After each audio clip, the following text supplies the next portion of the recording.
Are you filled with fear, doubt, worry about the future of our country? Do you feel the urgency to act before it's too late? If yes, then this podcast is for you.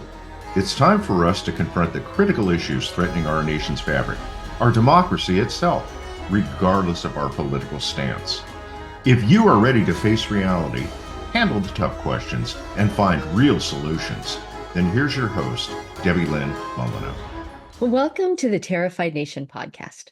I'm your host, Debbie Lynn Molyneux. Can we save our country? That's what we're exploring in this podcast. And for me, the answer is a resounding yes, we can. And we must. It is time for American patriots to become the citizens our country demands, if we want to hold on to our democratic republic. Now, the Terrified Nation podcast is where we explore alternatives to being afraid. And I offer new perspectives and framing about what's really going on. Together, we learn how to manage our fear, our anger, or rage.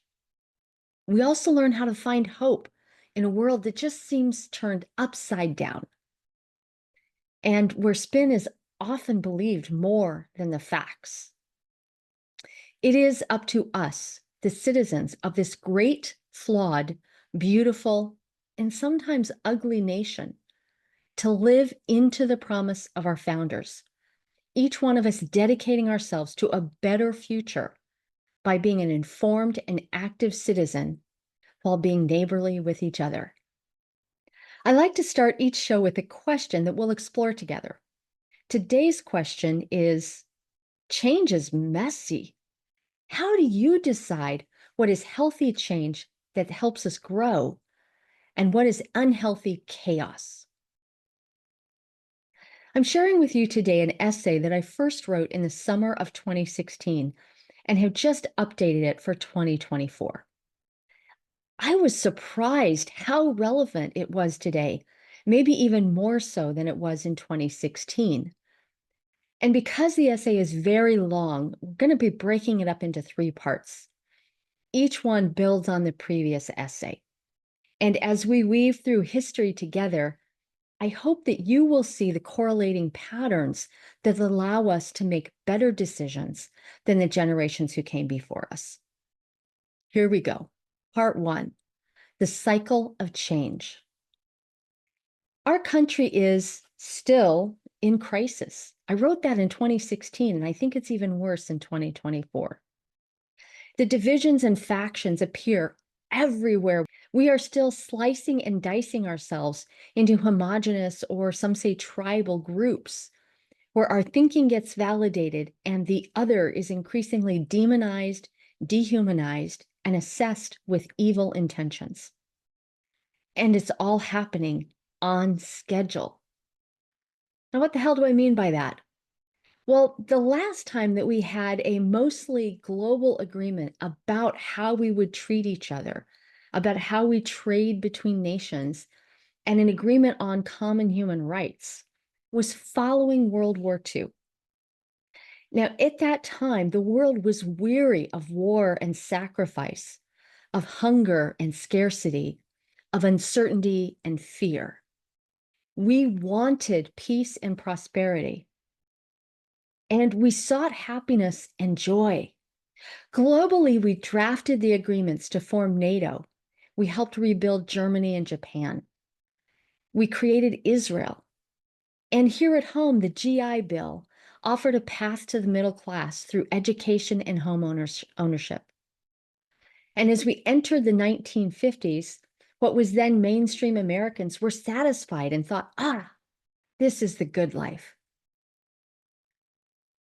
Only now, nearly 80 years later, those agreements are insufficient. Peacemaking from the late 1940s became the foundation for the next set of societal issues. From inequity in society to increasing conflict, like war in the Ukraine, in the Middle East, and potentially China, we again find ourselves at the precipice of chaos, right on schedule. Now, where am I getting all this from? Well, about 20 years ago, I read a book called The Fourth Turning by William Strauss and Neil Howe. And in there, they outlined a general pattern, which is called a saeculum. In Anglo-American history, this pattern has repeated for at least 500 years through 25 generations. And within each saeculum are 4 turnings, each one roughly 20 years. Now, the saeculum itself is roughly the length of a human lifespan. So every 80 or so years, we repeat the pattern, moving from the most social cohesion into the least social cohesion. And each saeculum up until now has ended with war. So evidently, extended suffering has been required for us to grow. Can we make a peaceful transition this time? In 2016, that was my hope, and I'm still holding out that we don't have physical war in this nation. Now, our last first turning started after World War II, and it went until about 1963. This high period is the most peaceful of the turnings, largely in reaction to the horror and suffering of the recently concluded war. And society works well for most people, for mainstream. But for those who want more, a counterculture begins to develop and call out what doesn't work for them. The mid-1950s saw Brown versus the Board of Education and the transit strike in the South, as Black Americans aspired to have the same prosperity that they saw white Americans enjoying. Beyond equal economic and civic opportunity, our fellow Americans were asking to be treated humanely by society. Now, resistance was fierce as long-held beliefs about societal rank were challenged, and people feared losing their own status. Students of history will remember the faces of angry white adults screaming vitriol at Black children who were attending a desegregated school. The story of Rosa Parks and the countless others who trained in nonviolent civil disobedience for decades. And as unrest grew, we entered our second turning, which is called the awakening, where we began openly questioning societal norms and then began experimenting with new communities and relationships between people and to the government. And as the United States began drafting young men to fight in Vietnam, protests increased our passions for change or resistance to change. Violence became more prevalent, and the war protests around racial lines became clearly defined as the Ku Klux Klan and Black Panthers fought ideological wars. Mainstream America largely watched and felt helpless at the loss of predictable order. The world felt hostility grow. The economy was uncertain. And in the early 1970s, we had oil shortages and a widespread belief that we were heading into another depression. Now, my family stocked cabinets full of canned goods and bought gold and silver. They also voted Republican. This second turning ran roughly from 1963 until 1984. Now, the Reagan Revolution, which began in 1980, but really took off after the 1984 landslide election, and the mood shifted again to domestic prosperity. And we had this freeing of market restraints, lower taxes, and a buildup of our military like we had never had before to keep us safe. And there was this kind of brief reprieve as calm returned to most cities and the economy felt more stable. Greed is good ruled, and the stock market soared for some. And so we entered into the third turning, the unraveling.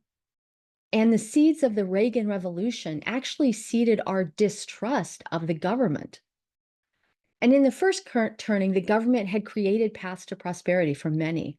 But in the third turning, there were 2 shifts of thinking that occurred, one after the other.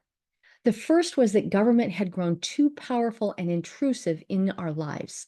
It was getting in the way of business. The second thinking that shifted was that corporations became a wealth-building tool for Americans. Yet publicly traded corporations had no accountability beyond their shareholders. They had no accountability to their workforce because of a decline in union members. They had no accountability to communities who lowered taxes to attract businesses there in their communities. There was no accountability to the environment, as oversight was seen as harmful to the economy. And as the stock market soared in the 90s and 00s, we felt wealthy. And then, like a house of cards, it collapsed in 2008.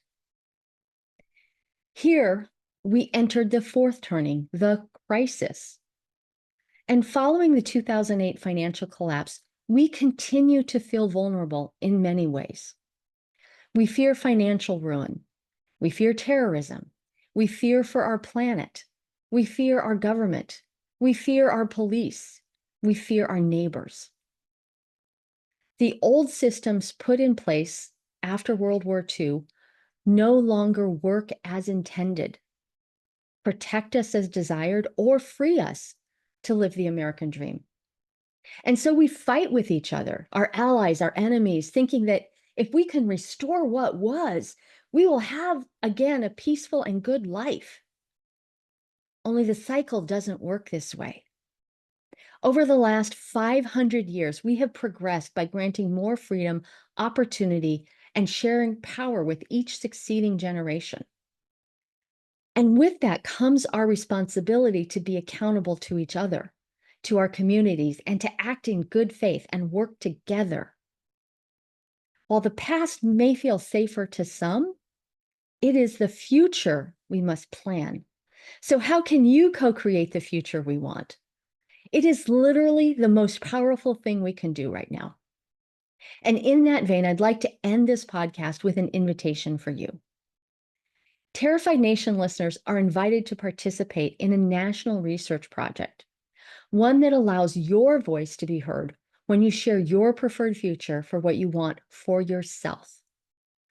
It's a simple interview of 8 questions that can help you identify what's most important to you and then point you towards what you can do to make your dreams real.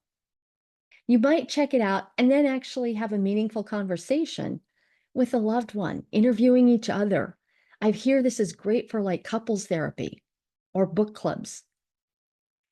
Now, nothing in these questions is political, not one political question at all. It's all about you and your dreams for the future. And best of all, it's free. All you have to do is visit americanfuture.us and click on the self-interview button, then follow the question prompts. You can even download it and share it offline. When you do respond online, your future vision will be added to the National Research Database. And while we ask for an email and some demographic information, all the research is aggregated and anonymized to help us identify what our common dreams and our common goals are. This is my part in helping our nation grow up and live into the promise of our founders. And yes, Terrified Nation podcast is a part of the American Future Project. Now, when we know our shared future vision, there is nothing that stops American can-do spirit to make it so. We have to imagine it over and over again every day. And this is based on neuroscience that shows we will subconsciously create that which we focus on most. So the choice is ours. We can actually co-create this future for ourselves instead of choosing from the dystopian options that's presented to us by conflict profiteers who have built a business model on dividing us. In closing today's show, I'd like to thank you, the listeners of Terrified Nation, for giving a damn. Please do write us a review and share the podcast and be in touch through the website. We may be a Terrified Nation today, but we can do better. We can save the USA. Join me next time. So that's it for today's episode of Terrified Nation. Head on over to iTunes or wherever you listen to subscribe to the show. You can get advance notice of new episodes and bonus content by signing up. Head over to terrifiednation.com and join us on the next episode.